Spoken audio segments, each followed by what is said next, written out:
আপনারা অনেকে আমার বাইক নিয়ে ভিডিও দেখতে চাইছিলেন, right? Guess what, bike sell করে দিচ্ছি। অ্যান্ড অলমোস্ট আসলে 6 মাসের বেশি হয়েছে আমি বাইক কিনছি। টু বি অনেস্ট, আমার বাইকের সাথে একটা ছবিও নেই এরকম ভালোভাবে। অ্যান্ড আজকে বাইকটা সেল করে দিব। This is my bike for the last time. আজকে নিতে আসবে, সো রেডি করে রাখছি, একটু পরেই চলে আসবে, 10-15 মিনিট পর। সো এটা হচ্ছে আমার হেলমেট ছিল, আমার আরেকটা হেলমেট আছে, এখানে হচ্ছে আরেকটা হেলমেট পরে রাখছি।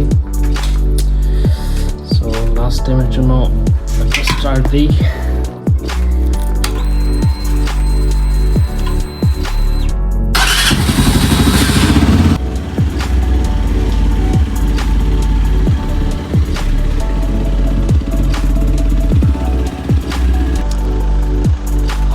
আসলে খারাপও লাগতেছে আবার ভালোও লাগতেছে, আই ডোন্ট নো, কারণ সেল করতেছি, যত দিয়ে কিনছিলাম অত দিয়েই সেল করতেছি। সো ওইরকম কোনো লস হইতেছে না।